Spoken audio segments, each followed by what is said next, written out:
سارے تعلق رب سے جوڑو، کر دے گا وہ نظر کرم۔ اما بعد فقد قال النبي صلى الله عليه وسلم اذا كانت ليلة النصف من شعبان فقوموا ليلتها وصوموا يومها، او كما قال صلی اللہ علیہ وسلم۔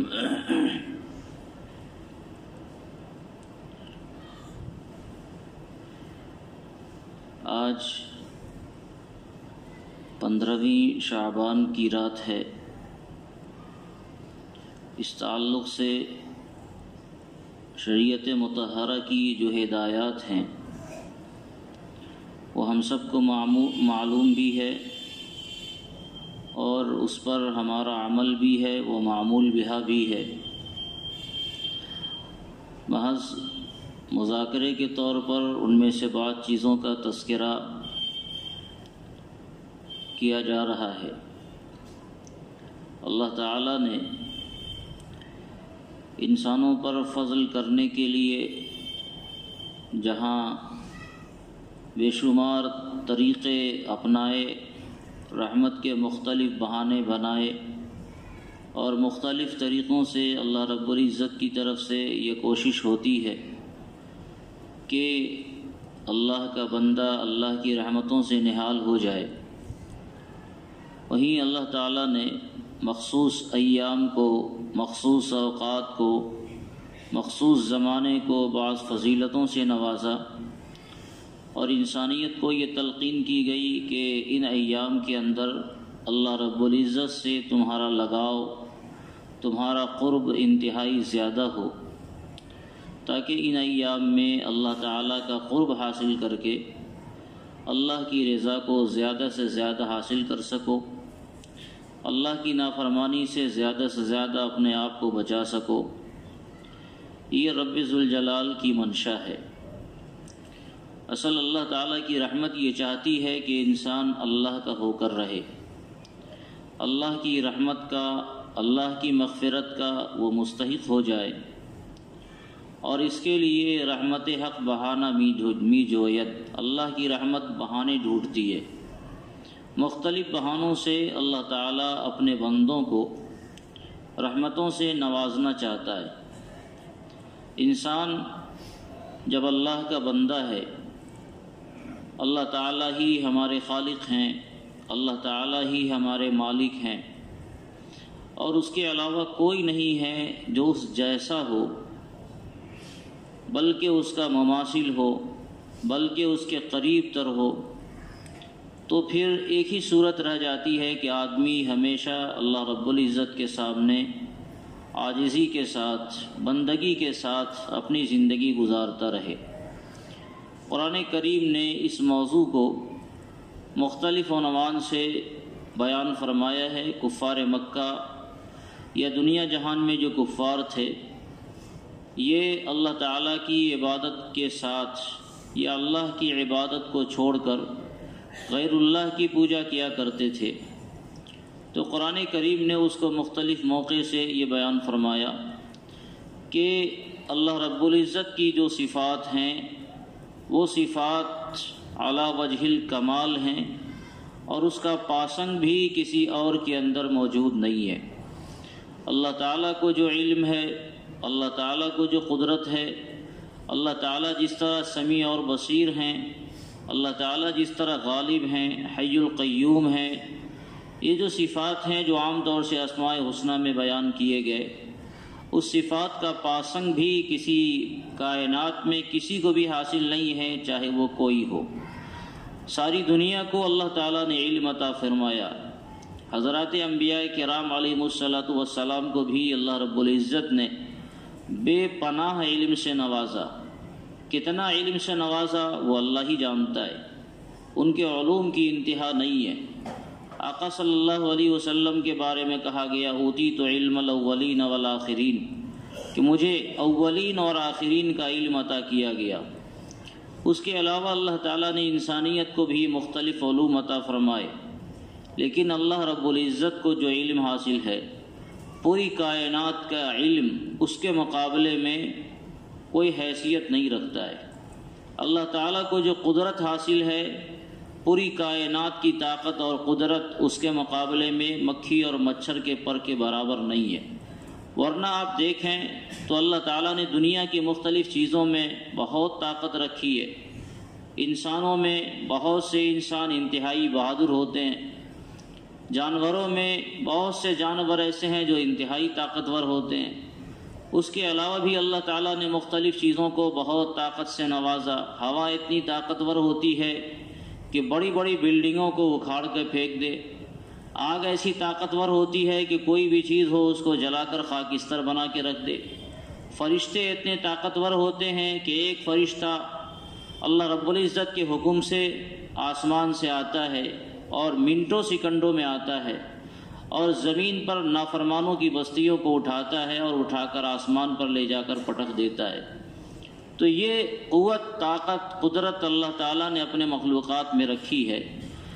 لیکن ساری کائنات کی قدرت، ساری کائنات کی طاقت ایک طرف اور اللہ رب العزت کی طاقت اور قدرت ایک طرف، اس کا کوئی مقابلہ نہیں ہو سکتا ہے۔ اگر اس کو مثال سے سمجھانا چاہیں تو یوں کہا جا سکتا ہے کہ جیسے سمندر ہے، سمندر میں کوئی سوئی چبھوئی جائے، اس کے نوک میں پانی کا کتنا قطرہ لگے گا؟ آپ انگلی بھی نہیں ڈال رہے ہیں، کوئی سوئی ڈال رہے ہیں، تو سوئی کے نوک میں پانی کا کتنا قطرہ لگا اسے آپ ناپ لیں۔ سمندر میں کتنا پانی ہے، جو اتاہ سمندر ہے جس کا کوئی کنارہ نہیں، اسے آپ ناپ لیں۔ ان دونوں پانی کو جو نسبت ہے اللہ تعالیٰ کے علم کو، اللہ تعالیٰ کی قدرت کو، اللہ تعالیٰ کی صفات کو بندوں کے علم سے، بندوں کی قدرت سے اور بندوں کے صفات سے اتنی بھی نسبت نہیں ہے۔ اللہ کا علم ازلی ہے، لا زوال ہے۔ خود اللہ رب العزت کی ذات حی قائم ہے، قیوم ہے، ہمیشہ سے ہیں اور ہمیشہ رہنے والے ہیں۔ تو جو ذات ایسی ہے اس کا تقاضا یہ ہے کہ بندے اسی ذات کے سامنے اپنا سر کو جھکاویں۔ کوئی اور ایسی طاقت اگر ہوتی تو بندہ یقیناً اس کے سامنے اپنے سر کو جھکا لیتا۔ کوئی اور ایسا ہوتا، اس کی صفات میں شریک ہوتا، تو بندہ اس کے سامنے بھی ہاتھ پاؤں پھیلا دیتا کہ پتہ نہیں اگر اس کو بھی ہم راضی کر کے نہ چلیں، اس کو ناراض کر دیں تو اس کی وجہ سے کہیں ہمارے ساتھ کوئی پریشانی نہ آ جائے، کوئی مصیبت نہ آ جائے۔ جب دو آدمی طاقتور ہوتا ہے تو کمزور آدمی یہ کوشش کرتا ہے کہ دونوں کو خوش رکھ کے چلے، اس کی بھی ہاں میں ہاں ملائے، اس کی بھی ہاں میں ہاں ملائے، کیونکہ کسی ایک کو ناراض کرنے کا مطلب مصیبت کو مول لینا ہے۔ یہی صورتحال اگر اللہ رب العزت کے ساتھ ہوتی، کائنات میں کوئی اور ایسی ہستی ہوتی جس کو کسی طرح کی ایسی قدرت ہوتی کہ وہ کائنات میں تصرف کر سکتا، تو پھر اس وقت انسان کو یہ سوچنے کا موقع ہوتا کہ جہاں وہ اللہ کی عبادت کرتا ہے وہاں غیر اللہ کو بھی خوش کر لے۔ لیکن قرآن کریم نے واضح طور پر مختلف مقامات پر اعلان کیا کہ اس کائنات میں اللہ کے علاوہ کوئی ہے نہیں۔ اگر اس کائنات میں اللہ کے علاوہ کوئی اور ہوتا، لو کان فیہما آلہۃ الا اللہ لفسدتا، قرآن کریم نے اعلان کیا کہ زمین اور آسمان کا جو نظام تم دیکھ رہے ہو، اس نظام کی پختگی دیکھو اور پھر اس پر غور کرو کہ کیا دو خدا ہو سکتے ہیں۔ اربوں سال سے اللہ تعالیٰ نے سورج کو بنایا، اپنے وقت پر وہ نکلتا ہے اور ڈوبتا ہے۔ اربوں سال سے اللہ تعالیٰ نے آسمان جیسی مضبوط چھت کو بنایا، وہ اپنی جگہ قائم ہے، کوئی کھمبا نہیں ہے، اس میں کوئی دراڑ نہیں آیا، اس میں کوئی شگاف نہیں آیا۔ اربوں سال سے اللہ نے زمین بنائی، اس میں سے اللہ نے غلے نکالے۔ اگر اس نظام کائنات میں اللہ کے علاوہ کوئی اور بھی تصرف کرنے والا ہوتا تو کبھی تو اختلاف رائے آپس میں ہوتا۔ ایک خدا کہتا آج سورج کو نکلنا چاہیے، دوسرا کہتا ہزاروں سال سے سورج نکل ہی رہا ہے، آج نہ نکلے، یہ میری رائے ہے۔ ایک خدا کہتا کہ آج سورج پچھم سے نہیں پورب سے نکلے گا، کیونکہ ہمیشہ پورب سے نہیں پچھم سے نکلے گا، کیونکہ ہمیشہ پورب سے ہی نکلتا ہے۔ کوئی خدا کہتا ہے چاند کو آج رات میں نہیں دن میں ہی نکال دینا چاہیے، کیونکہ روزانہ رات ہی میں نکلتا ہے۔ کوئی کہتا ہے کہ آج آسمان سے پانی کی بارش نہیں پتھروں کی بارش کی جائے، آسمان سے آج پانی کی بارش نہیں آگ کی برسات کر دی جائے، کیونکہ ہمیشہ پانی کی برسات ہوتی ہے۔ تو اس طرح کہیں نہ کہیں تو ٹکراؤ ہوتا۔ ایک گھر میں دو فرد با اختیار ہوتے ہیں، ان کی رائے میں اختلاف ہوتا ہے، اور لاکھوں اربوں سال سے زمین و آسمان کا یہ نظام چل رہا ہے. اگر اللہ رب العزت کے ساتھ اس کا کوئی ساجھا ہوتا، اس کا کوئی شریک ہوتا، تو کہیں نہ کہیں آپس میں اختلاف ہوتا، آپس میں رائے کا اختلاف ہوتا. اور اختلاف رائے کے وقت کبھی تو یہ ہوتے کہ دونوں کسی ایک رائے پر اتفاق کر لیتے، اور کبھی ایسا ہوتا کہ دونوں کی رائے متفق نہیں ہو پاتی. یہ خدا کہتا کہ ہمیں یہ کرنا ہے، دوسرا کہتا ہمیں یہ کرنا ہے. اختلاف رائے کے نتیجے میں دونوں اپنی طاقت دکھلاتے. جیسے الیکشنوں کے زمانے میں ہوتے، دو فرد کھڑے ہو گئے، دونوں اپنی اپنی طاقت دکھلاتے ہیں، بیچاری عوام اس کے بیچ میں پس جاتی ہے. یہی صورتحال ہوتی. کوئی خدا کہتا مجھے یہ کرنا ہے، دوسرا کہتا مجھے یہ کرنا ہے، اور دونوں میں سے کوئی کسی کی بات نہیں مان رہا ہے. تو نتیجہ یہ ہوتا کہ زمین اور آسمان کا نظام درہم برہم ہو جاتا. ایک کہتا کہ دنیا کو باقی رہنا ہے، دوسرا کہتا دنیا کو ختم ہو جانا ہے. اور دونوں کے پاس پاور ہے تو کسی ایک کی بات غالب آتی اور زمین اور آسمان کا نظام فوری طور پر درہم برہم ہو چکا ہوتا. لیکن اربوں سال سے یہ بنا ہوا نظام اپنی جگہ چل رہا ہے اور اپنے وقت پر سارا کام ہو رہا ہے. آپ سوتے ہیں مگر آپ کے بدن کا جو نظام ہے اللہ تعالیٰ نے ایسا بنایا کہ وہ اپنی جگہ مستقل کام کر رہا ہے. آپ کو نیند آتی ہے، آپ کے بدن میں چلنے والے نظام کو نیند نہیں آتی. اس کے لیے آرام اور سکون نہیں رکھا گیا. آپ سو جاتے ہیں اور آپ کے دماغ میں، آپ کے بدن میں، آپ کی آنکھوں میں، آپ کی آنتوں میں، آپ کے معدے میں اللہ نے جو نظام رکھا ہے وہ نظام اپنی جگہ چل رہا ہے. آپ کی سانس بند نہیں ہوتی، آپ کے بدن کی گرمی ختم نہیں ہوتی، آپ کے خون کا دوڑنا نسوں میں بند نہیں ہوتا. یہ نظام چل رہا ہے. آپ کے سونے کی طرح اگر یہ نظام بھی ٹھپ کر دیا جائے تو بتائیے کیا ہوگا. تو وہ خدا ہے جو ساری کائنات کو چلا رہا ہے، ساری کائنات کو بنائے ہوا ہے، ساری کائنات کو منظم کیے ہوا ہے، ساری کائنات کو وہ سنبھالے ہوا ہے. کسی کو اس نے یہ جرأت نہیں دی، یہ قوت نہیں دی کہ تم دوسرے سے آگے بڑھ جاؤ. جو جس نظام پر لگا دیا گیا وہ اسی نظام پر لگا ہوا ہے. سورج کو دن میں نکلنا ہے، چاند کبھی اس پر فوقیت نہیں لے جائے گا. چاند کو رات میں نکلنا ہے، وہ کبھی وہ دن میں نکلنے کی کوشش نہیں کرے گا. جس کو جو نظام اللہ رب العزت نے طے کر رکھا ہے اس نظام کے تابع وہ ہے.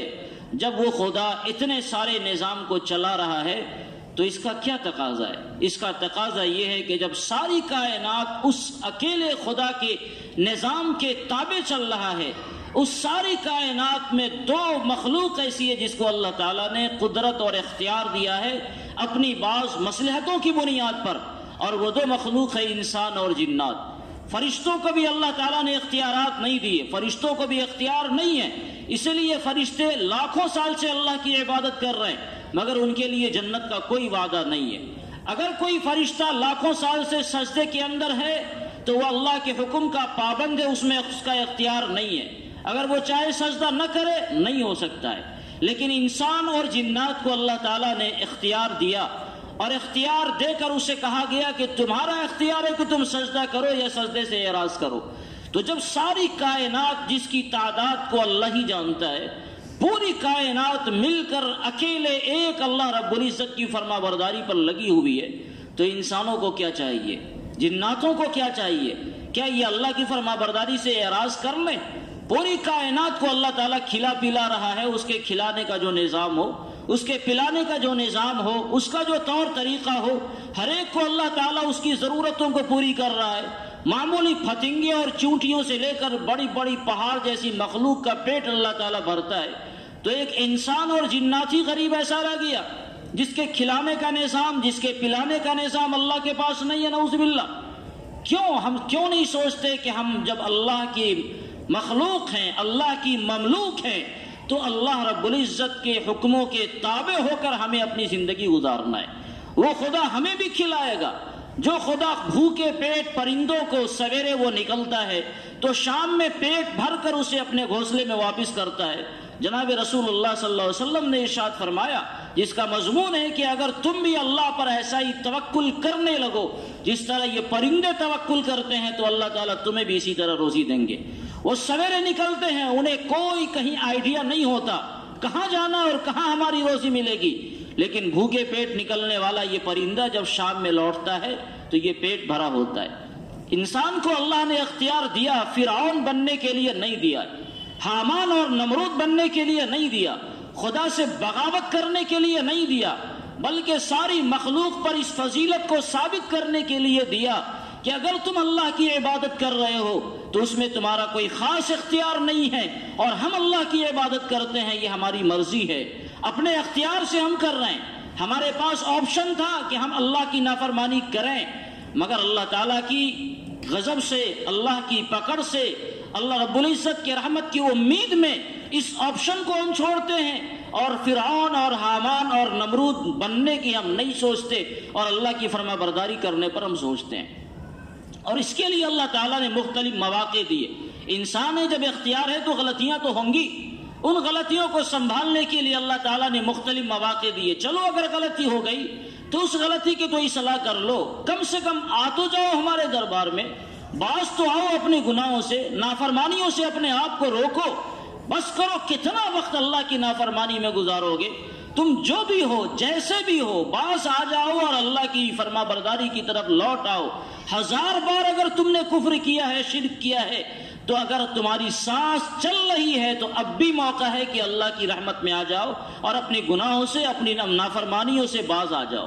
یہ مواقع اللہ تعالیٰ اس لیے دیتا ہے، اس لیے نہیں دیتا کہ جیسے اور دن ایام آئے اور چلے گئے، یہ ایام بھی آوے اور چلے جائے اور ہم اس کی قدر نہ کریں، اس لیے اللہ تعالیٰ یہ مواقع نہیں دیتا۔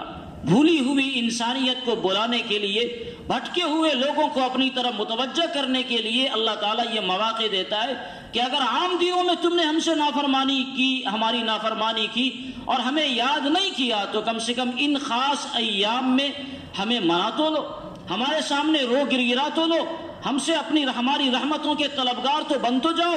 جناب رسول اللہ صلی اللہ علیہ وسلم نے ارشاد فرمایا کہ اس رات میں اللہ کی طرف سے مستقل اعلان ہوتا ہے، الا من مستغفر فاغفر لہ، کوئی ہے مغفرت کا طلب کرنے والا جس کی ہم مغفرت کریں، کوئی ہے روزی کا طلبگار جس کو روزی عطا کرے، کوئی ہے کوئی بیمار جس کو بیماری سے شفا ہم دیں، کوئی ہے فلاں ضرورت کا سوال کرنے والا، اللہ قضا اللہ قضا، کوئی ایسا ہے کوئی ویسا ہے جس کی ضرورت کو پوری کیا جائے۔ تو اللہ تعالیٰ اس رات میں مستقل اعلان کرواتا ہے کہ کوئی ضرورت مند ہو وہ آوے، اس کی ضرورت کو پورا کرنے کے لیے ہم تیار ہیں، اور ہماری ساری ضرورتیں بس اللہ رب العزت سے پوری ہونے والی ہے۔ ہمارا سارا تعلق اللہ رب العزت سے ہونا چاہیے۔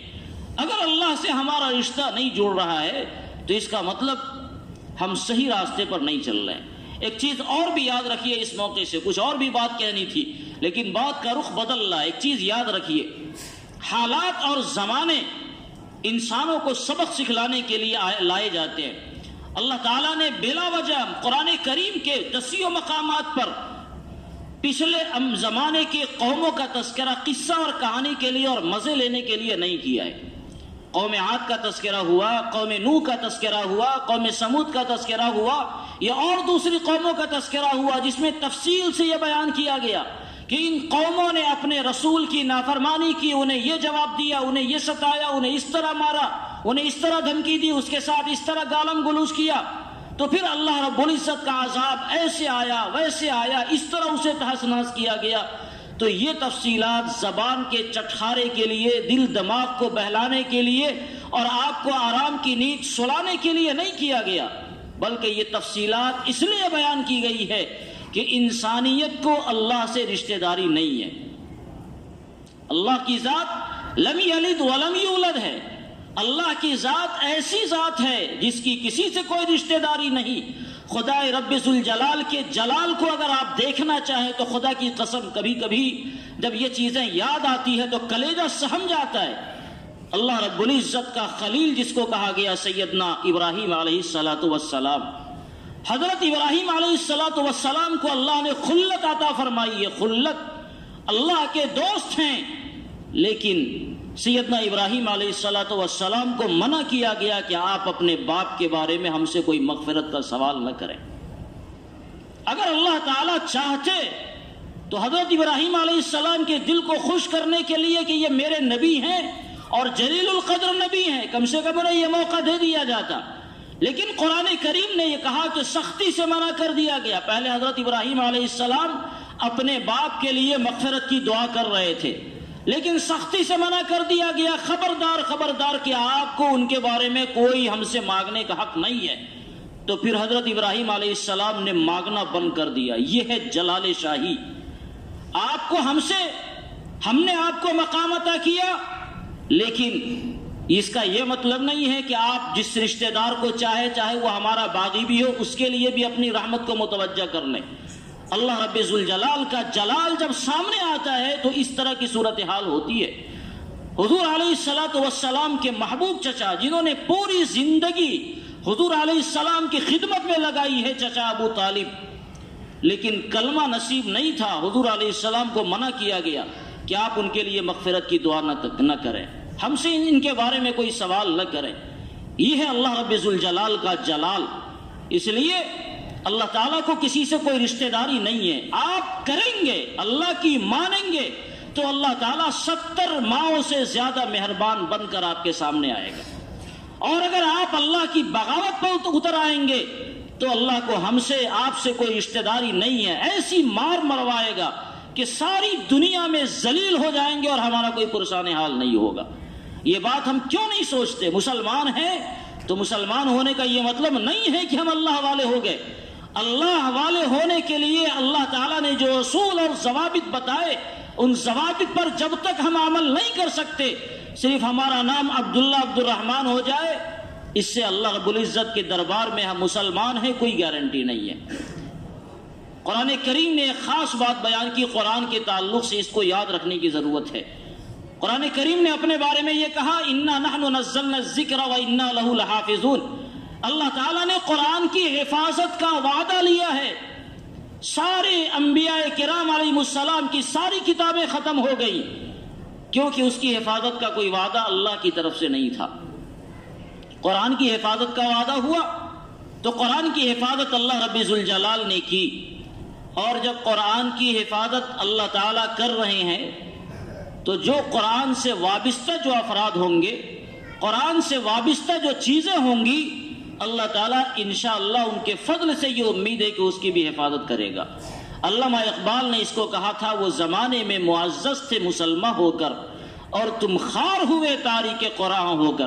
ایک زمانہ تھا جب صحابہ کرام رضوان اللہ تعالی علیہ مجمعین آقا صلی اللہ علیہ وسلم کی بعثت سے پہلے دنیا اسے گنوار، انتہائی کوردہ اور جتنے خراب قسم کے الفاظ و سب سے نواز دیا تھا۔ ان کے پاس کوئی سلیقہ نہیں، جینے کے لیے کوئی اصول نہیں، علم کا کوئی راہ نہیں، علم کی کوئی درسگاہ نہیں، تہذیب نہیں، کوئی تمدن نہیں۔ پوری دنیا نے گویا ان پڑھ، جاہل، گنوار سمجھ کر اسے چھوڑ دیا۔ اور اس زمانے میں دنیا کے جو بادشاہ تھے وہ دوسرے ملکوں پر حملہ کرتے تھے تاکہ اپنی مملکت کو بڑھاویں اور اپنی پونجی بڑھاویں، لیکن ان عرب کے لوگوں کے حالات کو دیکھ کر چھوڑ دیا کہ اگر انہیں اپنی مملکت میں شامل کر لیں گے تو ہمارا کوئی بھلا ہونے والا نہیں ہے، سوائے اس کے کچھ زمین ہماری بڑھ جائے گی اور مملکت حدود کچھ آگے بڑھ جائیں گے، ان عربوں سے ہمیں کوئی فائدہ ہونے والا نہیں ہے۔ پوری دنیا کی بڑی بڑی طاقتوں نے اپنی طاقت کی شانشاہی کے باوجود عربوں کو یوں اپنے حال پر چھوڑ دیا تھا۔ ظاہر ہے گاؤں میں جو آدمی انتہائی نکما ہو، جو کسی کام کا نہیں ہو، بھلا اسے کون پوچھے گا؟ اس کو پوچھ کر ہمارا فائدہ کیا ہوگا؟ وہ کسی کام کا نہیں ہے۔ ایسے معاشرے میں قرآن پاک کو اتارا گیا اور قرآن پاک کو ان حضرات نے اپنے سینوں سے لگایا تو اس کا نتیجہ کیا ہوا؟ جو حضرات ساری دنیا میں راندے ایک دم بالکل بیکار بنی ہوئی تھی، وہ حضرات منظور نظر بن گئی۔ عرب وہ بادشاہ جنہوں نے کبھی ان کو کسی قابل نہیں سمجھا تھا، اب وہ بادشاہ ہاتھ جوڑے ہوئے ان کے قدموں میں آ کر گر پڑے۔ یہ صورتحال کیوں ہوئی؟ اس لیے ہوئی کہ قرآن کریم سے، اللہ رب العزت سے ان کا رشتہ مضبوط ہو گیا تھا۔ اس کے بعد حالات جب بھی بگڑے ہیں مسلمانوں کے، بگڑنے کی وجہ اگر آپ تلاش کریں تو اس کی وجہ یہ نہیں تھی کہ ان کے پاس اسلحے نہیں تھے، ان کے پاس مادی اسباب نہیں تھے، ان کے پاس طاقتیں نہیں تھیں، ان کے پاس فوج نہیں تھا، یہ نہیں تھا۔ صحابہ کرام کے زمانے میں یہ سب نہیں تھا، مگر وہ لوگ کیوں غالب ہوئے؟ بس ایک وجہ تھی کہ اللہ رب العزت سے ان کا رشتہ مضبوط تھا۔ اور اللہ کی طاقت میں نے بتائی کہ اللہ کی طاقت کیا ہوتی ہے۔ پوری کائنات سب مل کر اللہ رب العزت کی طاقت کے سامنے مکھی تو جانے دیجئے، اس کے پر کی جو حیثیت ہے وہ حیثیت بھی نہیں ہے۔ تو جب اللہ کی طاقت ان حضرات کے سروں پر آ گئی تو ساری دنیا میں یہ انتہائی طاقتور ہو گئے تھے۔ سیدنا عمر رضی اللہ تعالی عنہ اپنے بارے میں یہ فرماتے تھے کہ عمر تجھے بکریاں چرانا نہیں آتا تھا، جب تم بکریاں چرانے جاتے تھے تو تمہارا باپ کہتا تھا تو کسی کام کا نہیں ہے، معمولی چند بکریوں کو چرانے کا سلیقہ تمہیں نہیں، لیکن اللہ تعالیٰ نے اسلام کی بدولت عمر کو وہ مقام عطا فرمایا کہ آج پورے عرب پر نہیں بلکہ عرب سے بڑھ کر عجم پر اس کی حکمرانی چل رہی ہے، اور ایک دنیا اس کی بات مان رہی ہے۔ کیوں؟ صرف اسلام کے صدقے اور قرآن کریم کے صدقے۔ اس عمر کا یہ حال تھا کہ جب بڑے بڑے بادشاہ ان کے دربار میں آتے تھے تو دیکھ کر پہچان نہیں پاتے تھے کہ عمر یہی ہیں، کیونکہ کپڑے ہماری ہی طرف پھٹے ہوئے تھے، پیون لگے ہوئے کپڑے تھے، مگر جلال یہ تھا کہ شیطان کو بھی ان گلیوں سے گزرنے کی ہمت نہیں ہوتی تھی جس گلی سے عمر گزر جائے۔ یہ اس لیے ہوا کہ ان کے پاس کوئی بڑی فوج نہیں تھی، ان کے پاس اللہ رب العزت کی طاقت حاصل تھی۔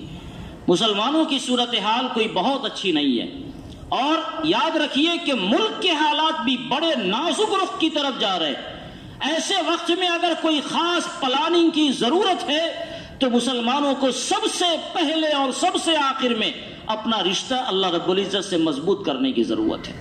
اگر ہم نے اللہ رب العزت سے اپنا رشتہ مضبوط کر لیا، رو دھو کر اللہ کو منا لیا، تو بڑی سے بڑی آفتیں ختم ہو جائیں گی۔ جب سیدنا یونس علیہ السلام کے زمانے میں آیا ہوا عذاب جو لوگوں نے اپنے سروں پر دیکھ لیا تھا اور طے تھا کہ اب یہ قوم عذاب سے ہلاک کر دی جائے گی، حضرت یونس علیہ السلام بستی چھوڑ کر نکل چکے تھے، لیکن جب قوم نے وہ نسخہ اپنایا جو نسخہ اصل نسخہ ہے کہ انسان اپنے ہاتھ کو اللہ کے سامنے پھیلا دے، جب یہ کیا تو یہ آیا ہوا عذاب واپس ہو گیا۔ دنیا میں قوموں کے ساتھ جو پریشانیاں ہوتی ہیں، وما اصابکم من مصیبت فبما کسبت ایدیکم، یہ قرآن کریم نے یہ کہا ہے، یہ عذاب الہی ہوتا ہے جو مختلف شکلوں میں آیا کرتا۔ کبھی آسمان سے پتھروں کی بارش ہوتی ہے، کبھی زمین سے پانی کا فوارہ نکل پڑتا ہے، اور کبھی قوموں کو کسی قوم کے اوپر اللہ تعالیٰ مسلط فرما دیتے ہیں۔ یہ سب عذاب ہے جو مختلف شکلوں میں اللہ کی نافرمانی کی بنیاد پر آتا ہے۔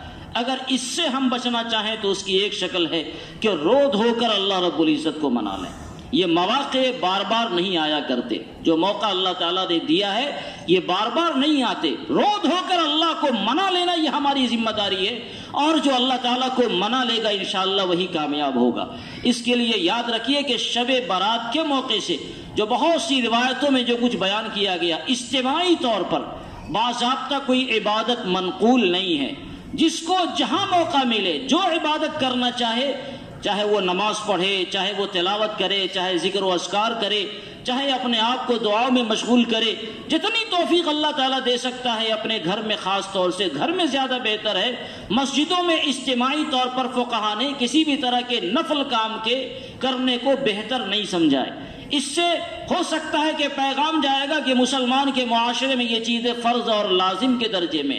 بس اتنی سی بات ہے، شب برات کے موقع سے آدمی اپنی سہولت سے جو عبادتیں کرنا چاہے، بہتر یہ ہے کہ وہ گھر میں اس طرح کی عبادتیں کرے۔ اور حضور علیہ السلام سے زندگی میں ایک بار قبرستان جانا ثابت ہے۔ کوئی اگر چلا گیا بہت اچھا، نہیں گیا تو بھی کوئی مسئلہ نہیں۔ زندگی میں اگر ایک بار بھی ہم چلے گئے یہ سمجھ کر کہ میرے آقا گئے تھے تو یہ سنت ادا ہو جائے گی۔ ہر بار التزام کے ساتھ جانا شرعاً کسی چیز کو بڑھاوا دینا ہے۔ اتفاق کے ساتھ جاوے کوئی مسئلہ نہیں، لیکن یہ سمجھ کر کہ یہ شب برات ہے اور نہیں گئے تو ہماری شب برات کی ساری عبادتیں ختم ہو جائیں گی، جانا ہی جانا ہے۔ تو شریعت نے ہر ایک چیز کا جو درجہ رکھا ہے اس کو اسی درجے میں ہم اتاریں، اور اس سے آگے بھی نہ بڑھاوے، اس سے کم بھی نہ کریں۔ کوئی چلا گیا بہت اچھا، بغیر اہتمام کے کوئی چلا جائے تو بھی اچھا، ہر سال چلا جائے تو بھی اچھا، مگر یہ سمجھنا کہ یہ جانا فرض اور واجب ہے اور نہیں جائیں گے تو ہماری شب برات کی عبادت ختم ہو جائے گی، یہ سمجھنا فضول ہوگا۔ اس کے علاوہ جو ہمارے یہاں بہت سارے رواج ہیں کہ قبروں کو چراغا کیا جاتا ہے، روشنی بنائی جاتی ہے، مختلف پکوان پکائے جاتے ہیں، اور اس طرح بہت ساری، اور خاص طور سے شہروں میں نوجوان پوری رات موٹر سائیکلوں کے ذریعے پورے شہر کو اپنے سروں پر اٹھائے رہتے ہیں. ظاہر ہے کہ اس کا اسلام سے کیا تعلق ہوگا؟ اسلام نے ان چیزوں کو منع کیا ہے. اللہ تعالی ہم سب کو صحیح ہدایات پر عمل کرنے والا بنائے، اپنی مرضیات کو حاصل کرنے والا بنائے، اور آخری سانس تک ہم سب کو مسلمان بنائے. آمین. وآخر